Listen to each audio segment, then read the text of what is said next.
Jenny Miller's was 29 and wore her blue apron like armor. Every morning, before the sun crested over the low buildings of rural Ellensburg, she tied it around her waist, brushed down the front, and stepped behind the counter at Rosie's diner. The coffee pot hissed, the bell above the door chimed with its familiar jangle, and the worn red booths waited to catch the day's murmurs. It had been this way for years. Rosie's was a time capsule. Nothing changed here, not the laminated menus, not the ancient register, not even the chipped ceramic cups that Jenny stacked by muscle memory. She lived alone in a one-bedroom apartment above the pharmacy next door. Her world was quiet, predictable. Each morning, she walked 3 blocks to the diner, watching the town slowly wake. Her life was a pattern sewn from quiet mornings and early nights, a steady rhythm that masked the ache of loneliness that never fully left. Her only family now existed in photographs, sepia-toned, sun-bleached, curling at the edges. Her father, who taught her how to fix a squeaky hinge. Her mother, who smelled of cinnamon and laundry starch. And her aunt, who had once been her guardian but now lived in Arizona, sending birthday cards with glitter that always spilled out like unintended confetti. Jenny didn't mind the solitude. It was better than the ache of disappointment. In a town that measured people by what they owned, she had little. But she had dignity. She was known for her quiet efficiency, her kindness that never asked for repayment, and the way she always remembered who took cream and who didn't. She never made mistakes on orders, never raised her voice, never complained when tips were thin. She worked hard because it was what she knew, and hard work made the silence manageable. It was a Tuesday morning in early October when she first noticed the boy.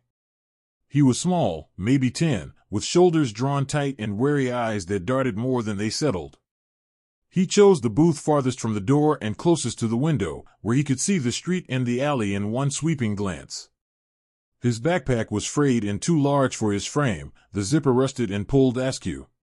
He placed it beside him like it was something he needed to keep touching, a tether to wherever he came from. An open book always sat on the table, though Jenny doubted he could concentrate on the words. That morning, he ordered only a glass of water. Jenny brought it with a paper straw and a quiet smile. He nodded. Just once. The next day, he came again. Same time. Same booth. Same order. Jenny didn't ask questions. The boy didn't offer answers. By the 3rd day, she began to anticipate him. She set the glass out early, just before sunrise. By the 5th day, she noticed how he watched the other diners, how his eyes lingered on plates of pancakes, bacon, toast, and steaming mugs of cocoa.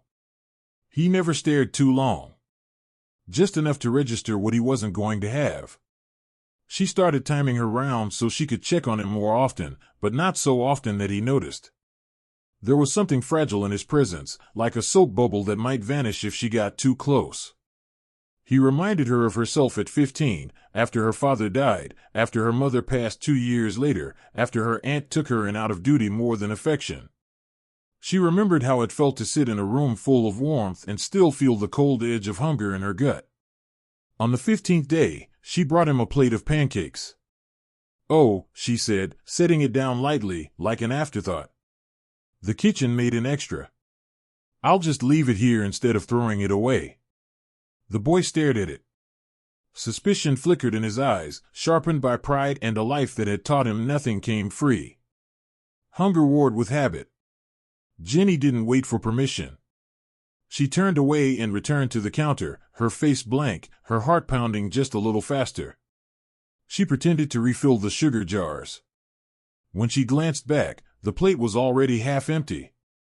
By the time she came to clear it, he was sipping water again, eyes on his book like nothing had happened. "Thank you," he whispered. That was all. It became their ritual. Every morning, Jenny accidentally brought an extra order. Pancakes on Monday. Scrambled eggs on Tuesday. Toast and jelly on Wednesday. Each time, she framed it as a mistake, a misfire from the kitchen.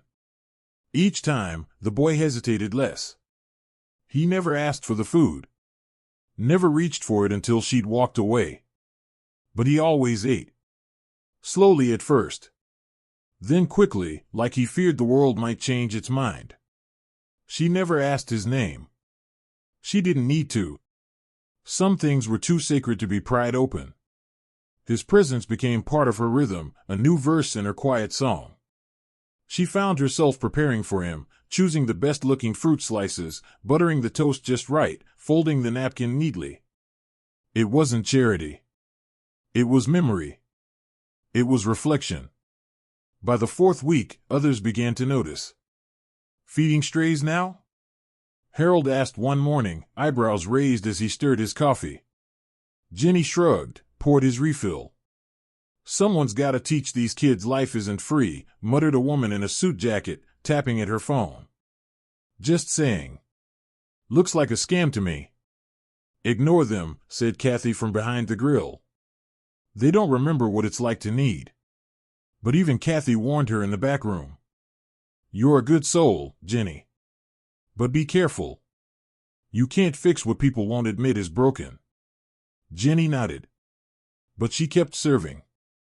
She noticed how the boy's shoulders had big asterisk end to relax, how his eyes lingered on hers for a fraction of a second longer each day. Not quite trust, but something close. Enough to matter. She didn't need thanks. She didn't need recognition. All she needed was the knowledge that for 40 minutes each morning, someone who needed rest found it in her booth. Because in her experience, kindness without condition was the only kind that ever healed. The weather began to shift as October stretched into November. Mornings darkened. The wind came with sharper teeth, tugging at scarves and rattling the windows of Rosie's diner. Jenny started setting the boys' table with heavier meals, oatmeal with cinnamon, hot cocoa with a dollop of cream, even the occasional sausage link wrapped in paper napkins so he could slip it into his pocket by accident. She never saw him take anything home, but she suspected he did. His coat was too thin for the frost that clung to the grass each morning. His shoes had holes at the toes, blackened by the cold. Each day, he arrived at the same time. 7:15, like clockwork. He never missed. Jenny began watching the door more than the register. Then, one Friday, he didn't come. She stared at the empty booth for nearly 10 minutes, her hand still wrapped around the ceramic mug she'd meant to refill for Harold. The water glass sat untouched on the boys' table. The napkin remained crisp, the pancakes cooling under a plastic dome. At 7:55, when he still hadn't arrived, Jenny quietly cleared the place setting.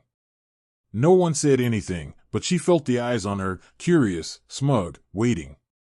"Guess he found someone else's breakfast to mooch," the suited woman from 2 booths down remarked, sipping her tea without looking up from her tablet. Jenny didn't reply. That weekend, the boy didn't return. Nor the next Monday. Or Tuesday. Something inside her tightened, not fear exactly, but the gnawing absence that comes when something small and good suddenly disappears. On Wednesday morning, she stepped outside just before opening. The sky was steel gray, the air brittle. Across the street, by the abandoned laundromat, she noticed a familiar backpack, frayed green, leaning against a wall like someone had left it there in a hurry. Jenny crossed the street, heart thumping. Behind the laundromat, in the space between 2 dumpsters, she found him. He was curled in a ball beneath a threadbare blanket, his knees drawn to his chest. His cheeks were red with cold. One hand was clutched around the strap of the backpack. The other gripped a dog-eared book. His eyes were closed, and for a terrible second, Jenny thought she was too late. But then he stirred. She crouched, gently touching his shoulder.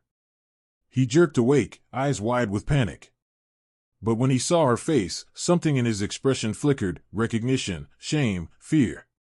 His voice was barely a whisper. "Sorry. I didn't mean to be gone. I didn't have shoes." Jenny didn't ask what happened. She simply helped him to his feet and wrapped her scarf around his neck. She guided him to the diner and into his usual booth.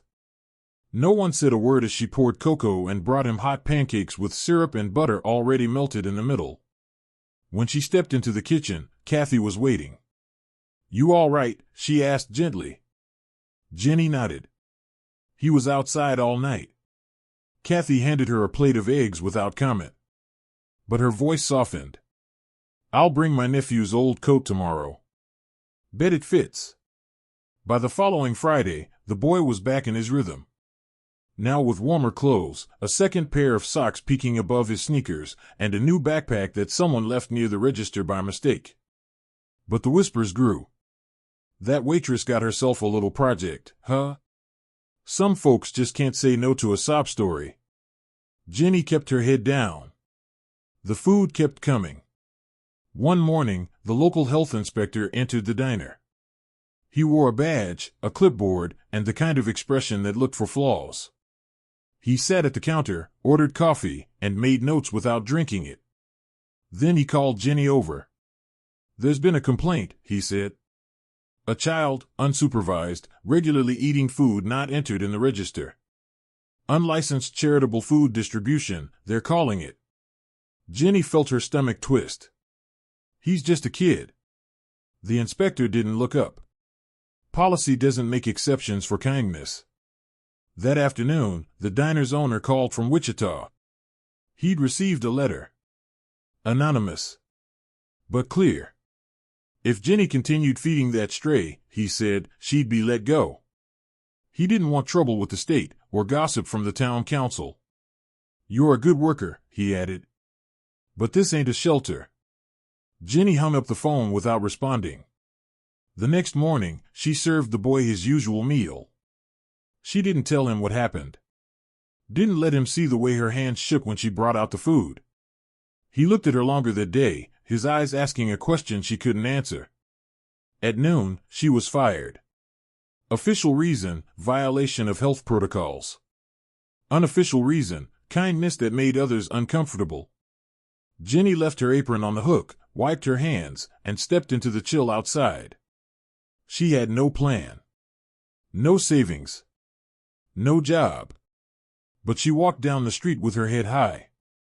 At the corner, she paused. She turned back toward the diner, just in time to see the boy watching her through the window. He didn't wave. He didn't cry. But he placed his hand on the glass, flat, small, steady. It stayed there until she disappeared from view. 2 days passed. The diner bell rang without the quiet rhythm of pancakes being accidentally delivered. Jenny's booth sat empty. The regulars returned to their seats, clinking forks and muttering weather complaints, but something had shifted. The boy did not return either. Word traveled in small towns like a cold wind through cracked windows, uninvited, unavoidable. First came the rumor of Jenny's firing. Then came the murmurs of the boy. Some said he was a runaway. Others swore they'd seen him sleep in the alley behind the laundromat. A few claimed he was a plant, part of some elaborate scam to get free food and sympathy. Nobody agreed on the story, but everyone had one. Only Kathy, still on the grill, seemed to speak with weight. She fed him, she told a customer without looking up. Every day. Not for praise. Just because. Jenny spent those days walking. She hadn't told anyone what happened. She had no family nearby to call. She skipped meals. She applied for 2 cashier jobs but heard nothing back. She avoided the diner, though her feet often carried her halfway there before she caught herself. She didn't miss the work, she missed the routine, the purpose, the quiet act of giving without condition. On the 3rd morning, she stood near the elementary school's back fence. She saw him with the gray hoodie, cleaner now, but still 2 sizes too large. He walked fast, shoulders hunched, slipping into the building like someone expecting to be chased. She exhaled, relieved. At least he was in school. But she didn't follow. Watching was enough. Then, around 5 o'clock that evening, her phone buzzed. It was Kathy. "You need to come down here," she said, voice tight with something between urgency and disbelief. Jenny hesitated. "To the diner?" "No," Kathy replied. "City Hall." Jenny arrived just before sunset. A small crowd had gathered, parents, kids, store clerks, delivery drivers, the mayor's assistant with a clipboard. In the center stood a woman in military uniform, pressed blues, polished shoes, silver in her hair. Behind her were 3 men in fatigues and 1 boy in civilian clothes. The boy. Jenny froze. Her breath caught in her throat. The uniformed woman stepped forward and addressed the crowd. "We don't usually hold ceremonies like this outside bases," she began, "but some things matter more than protocol. This community has something rare, a citizen who gave without question, who helped a child not because she was told to, but because she saw someone in need and acted." The crowd shifted, murmurs rising like the rustling of dry leaves. "The child she helped," the woman continued, "is the son of Corporal Aaron Delgado, led in action overseas 2 years ago. His mother was injured in the same explosion. She's recovering, but their family has struggled. The boy, Daniel, was relocated here by social services.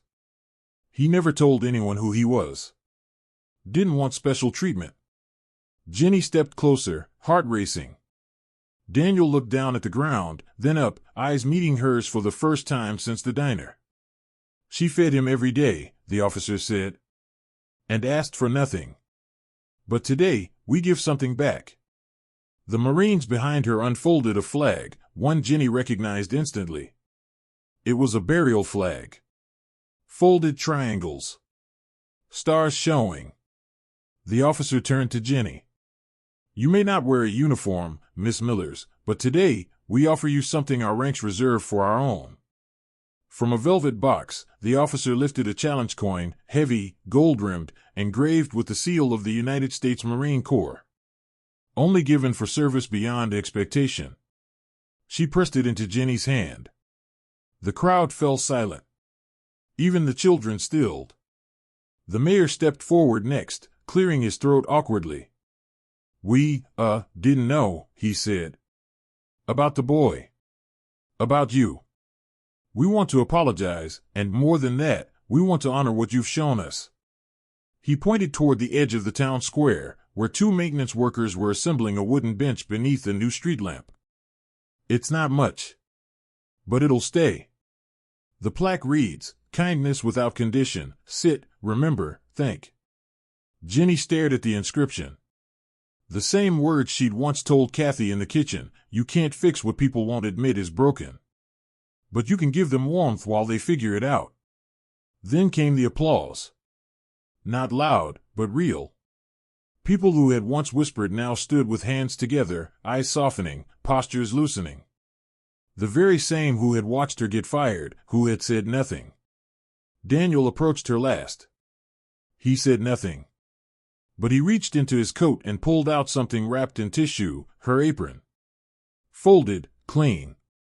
He handed it to her, and she held it like a relic. The mayor leaned in. "If you'd be willing, the town library has a small cafe. We'd love for you to run it. You'd be your own boss. Serve what you like. Feed who you want." Jenny nodded once. As the sun disappeared behind the roofs of Ellensburg, she looked at the bench, the crowd, the boy, and the uniformed strangers who had arrived not for a ceremony, but for her. She had not asked for justice. She had simply fed a child. Now, the world answered back. The cafe at the library opened 2 weeks later. No balloons. No ribbon cutting. Just a handwritten sign in the window, "Warm meals." Warm words. Jenny didn't want attention. She wanted space, a quiet place where kindness could move without needing permission. She named it Second Morning. Not because it sounded poetic, but because it felt honest. For some people, the first morning was cold, empty, or cruel. The second morning, the one you get after someone sees you, feeds you, gives you reason to try again, that was the one she wanted to serve. She painted the walls soft yellow. She brought in second-hand tables and a chalkboard for the daily menu. The first item was always the same, pancakes. No price. Just pay if you can. Daniel came every day before school, now walking a little taller. He sat by the counter, helped clean tables, folded napkins the way she taught him. One day, he left a crumpled $5 bill in the tip jar. Jenny didn't ask where he got it. She just folded it back into his backpack when he wasn't looking. Kathy stopped by with a donation jar she placed by the register. "For the pantry," she said. "People want to help now." Jenny smiled. They always did. They just didn't know how. Word spread. Not fast, not loudly, but steadily. A man from the VFW brought in extra canned goods. A retired teacher offered to read to children during the afternoons. One of the Simmons brothers, who had once mocked her, returned alone one evening with a tray of muffins and no explanation. He sat in silence, drinking cocoa, and left at 20 without a word. Even Dennis, the former diner manager who'd once rolled his eyes at the boy in the corner booth, came by one morning with a paper bag. "Bagels," he muttered. "Extra from the bakery run." He didn't stay long. But he returned the next week. And the next. The mayor visited once a month, not in a suit, but in jeans, helping to fix a leaking faucet or repaint a windowsill. He never mentioned the plaque in the square or the town council meeting where he'd once called Jenny's act a distraction. Instead, he sat by the bench she inspired and nodded quietly at anyone who passed. Jenny never asked Daniel about his past. But she noticed how his hand stopped shaking when he held a fork. How he no longer jumped when someone new walked through the door. How he started saying good morning first. She hung the Marine Corps coin on a nail above the counter. It wasn't for her. It was for everyone who doubted what small kindness could build. One Thursday morning, just after sunrise, a new boat of faces came through the door, a woman with a cast on her arm, a boy holding her hand. The woman's voice trembled as she explained that she had just gotten out of the hospital and had nowhere else to go. She looked like she hadn't eaten in days. Jenny pointed to the table near the window. "Pancakes?" she asked. The woman nodded, eyes watering. Daniel set the table himself. It became a rhythm. Not a diner. Not a shelter. Something in between. A place where people left full, not just in their stomachs, but in their spirits. Where no one asked for proof of need. Where help wasn't earned, just offered. Jenny kept her own life simple. She never reconnected with her aunt. Never moved from the apartment above the pharmacy. She didn't chase headlines or hashtags. But strangers came in, drawn by word of mouth, by quiet rumors of a woman who fed kids for free and remembered everyone's name. On the 1-year anniversary of the cafe's opening, Daniel brought her a gift, a small wooden box, roughly sanded but carefully made. Inside was the original paper straw she'd given him on the first day they met, still in its wrapper. He'd kept it. "I thought I'd need it one day," he said. Jenny didn't speak. She just placed the box on the counter next to the coin. That evening, they held a community meal. No speeches. Just warmth. People shared stories over meatloaf and mashed potatoes. They laughed. They passed dishes back and forth without thinking. No one left early. Outside, dust gathered slowly. A breeze carried the smell of coffee and cinnamon into the streets. Jenny stepped out briefly to the bench in the square. She sat quietly, watching people move inside the cafe. She heard the bell chime. She saw Kathy refill someone's mug. She watched Daniel wipe down the counter, mimicking her motions from a year ago. The plaque beneath the bench caught the last of the light. Kindness without condition, sit, remember, thank. A family paused nearby. A young girl asked her father what the words meant. He crouched beside her, pointing to the cafe. "It means someone here made the world better," he said. "Not by being loud, but by being kind." Jenny looked away, eyes misting. Not because she was proud, but because it was working. Quietly. Consistently. Without recognition or reward. She rose slowly, brushed crumbs from her coat, and walked back inside. The world hadn't changed overnight. But in that small Kansas town, on that small street, one corner of it had. Because one woman gave pancakes to a hungry boy. And never asked for anything in return.